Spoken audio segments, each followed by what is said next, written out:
വ്യവസായ സൗഹൃദ കേരളം എന്ന ആശയം ഉയർത്തിപ്പിടിച്ചാണ് 3 പതിറ്റാണ്ടോളമായി മണിയാർ ഡാമിൽ നിന്നുള്ള വൈദ്യുതി ഉൽപാദനത്തിനുള്ള അനുമതി കാൽബറാണ്ടം കമ്പനിക്ക് നൽകി വന്നത്. BOT വ്യവസ്ഥയിലുള്ള പ്രോജക്ട് കാലാവധി അവസാനിച്ച് സർക്കാരിന് മടക്കി നൽകേണ്ടതിന് പകരം കരാർ നീട്ടാനുള്ള തീരുമാനം കൈക്കൊണ്ടത് പ്രത്യക്ഷമായ 625 കോടിയുടെ അധിക ലാഭം കമ്പനിക്കുണ്ടാക്കി കൊടുക്കുമെന്നും പരോക്ഷ മൂല്യം 5000 കോടിയുടേതാണ് എന്നും അതിനു പിന്നിൽ അഴിമതിയാണെന്നും കോൺഗ്രസ് ആരോപിക്കുന്നു. കോൺഗ്രസ് നേതാവ് രമേശ് ചെന്നിത്തലയാണ് ആരോപണം ഉന്നയിച്ചത്. ചെന്നിത്തല കാര്യങ്ങൾ വ്യക്തമായി മനസ്സിലാക്കിയിട്ടില്ല എന്നാണ് വ്യവസായ മന്ത്രിയുടെ മറുപടി. സാമ്പത്തിക പ്രയാസവും വൈദ്യുതി ദൗർലഭ്യവും അനുഭവിക്കുന്ന കേരളത്തിന് കാലാവധി കഴിഞ്ഞ് പൊതുസമ്പത്തിൽ നിക്ഷിപ്തമാക്കേണ്ട പദ്ധതി സ്വകാര്യ കമ്പനിക്ക് നീട്ടി നൽകേണ്ട ആവശ്യമെന്ത് എന്നതാണ് ചോദ്യം. വൈദ്യുതി താരിഫ് വർധനയടക്കം പ്രഖ്യാപിച്ചിരിക്കെ മണിയാർ പദ്ധതിയിൽ സർക്കാരിനുള്ള ആത്മാർത്ഥത എത്രത്തോളമാണ്? മുൻ പ്രതിപക്ഷ നേതാവും കോൺഗ്രസിന്റെ മുതിർന്ന നേതാവുമായ രമേശ് ചെന്നിത്തല നമ്മളോടൊപ്പം തത്സമയം ടെലിഫോണിൽ ചേരുകയാണ്. ശ്രീ രമേശ് ചെന്നിത്തല, ഇതിപ്പോ നമ്മുടെ ആസ്തി അല്ലെ, 30 വർഷക്കാലത്തിന് ശേഷം സംസ്ഥാനത്തിന്റെ പൊതുസമ്പത്തിൽ ലയിക്കേണ്ട ആസ്തി എന്തു കാര്യത്തിന് ഇത്തരത്തിൽ നീട്ടി നൽകണം എന്നുള്ളതാണ്. ഇപ്പൊ വ്യവസായ സൗഹൃദമൊക്കെ ശരി, പക്ഷെ ആണ്ടകാലം സംസ്ഥാനത്തിന്റെ പൊതുസമ്പത്ത് സ്വകാര്യ കമ്പനികൾക്ക് കൊടുക്കാൻ കഴിയുമോ? അതാണ് എന്റെ ചോദ്യം. കേരളം വ്യവസായ സൗഹൃദമാകണം, വ്യവസായങ്ങൾ ആരംഭിക്കണം. അങ്ങനെ 30 വർഷങ്ങൾക്ക് മുമ്പാണ് നയനാർ ഗവൺമെന്റാണ് ഈ പദ്ധതി കാർബറാണ്ടം യൂണിവേഴ്സൽ ലിമിറ്റഡിന് കൊടുക്കാൻ തീരുമാനിച്ചത്. അതിന്റെ കാലാവധി കഴിയുമ്പോൾ തീർച്ചയായിട്ടും നമ്മൾ തിരിച്ചെടുക്കണം. കാലാവധി നീട്ടിക്കൊടുക്കണമെന്ന് ഈ എഗ്രിമെന്റിൽ ഒരിടത്തും പറഞ്ഞിട്ടില്ല. ഇപ്പൊ അവര് പറയുന്നത് 2019-20 വെള്ളപ്പൊക്കത്തിൽ അവർക്ക് നാശനഷ്ടം ഉണ്ടായി. ഇലക്ട്രിസിറ്റി ബോർഡ് ഗവൺമെന്റിന് കൊടുത്ത കത്തിൽ പറയുന്നു അങ്ങനെ ഒരു വെള്ളപ്പൊക്ക നാശനഷ്ടം അവിടെ ഉണ്ടായിട്ടില്ല, അത് ഇതുവരെ ആരും ഞങ്ങൾക്ക് റിപ്പോർട്ട് ചെയ്തിട്ടില്ല എന്നാ പറയുന്നത്. അങ്ങനെ വെള്ളപ്പൊക്കത്തിന് നാശനഷ്ടം ഉണ്ടായെങ്കിൽ അവര് ഇൻഷുറൻസ് ക്ലെയിം അല്ലേ ആവശ്യപ്പെടേണ്ടത്? അതിനു പകരം വീണ്ടും 25 വർഷം നീട്ടിക്കൊടുക്കണം എന്ന് പറയുന്നത് ഒരു കാരണവശാലും അംഗീകരിക്കാൻ കഴിയുന്നതല്ല.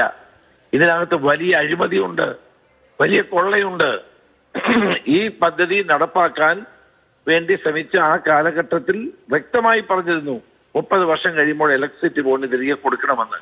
ഈ പദ്ധതി മാത്രമല്ല, BOT വ്യവസ്ഥയിൽ ഏർപ്പെട്ട 12ഓളം പദ്ധതികൾ കേരളത്തിലുണ്ട്, ഇൻക്ലൂഡിംഗ് വിഴിഞ്ഞം പദ്ധതി.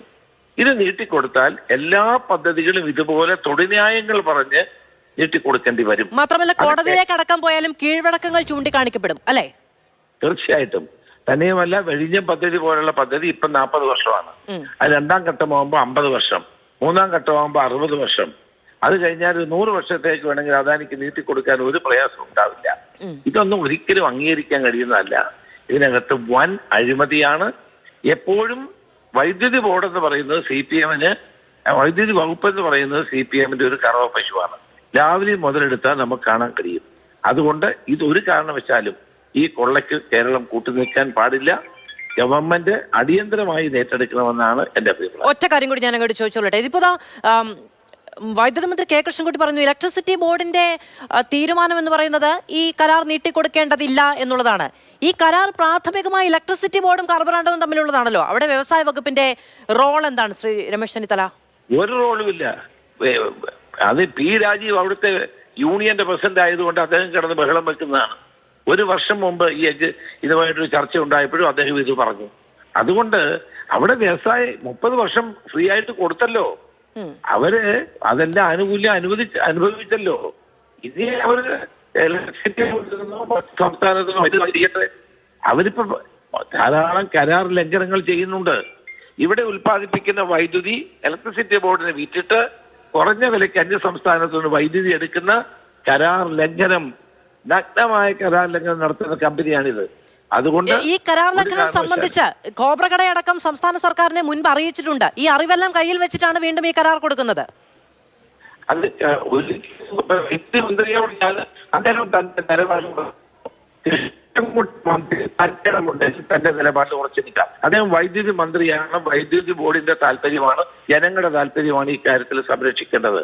അദ്ദേഹം ഈ കാര്യത്തിൽ ഉറച്ചു നിൽക്കുന്നുണ്ടോ എന്നാണ് ഇനി എനിക്ക് അറിയേണ്ടതായിരുന്നു. ശരി, വളരെയധികം നന്ദി ശ്രീ രമേശ് ചെന്നിത്തല.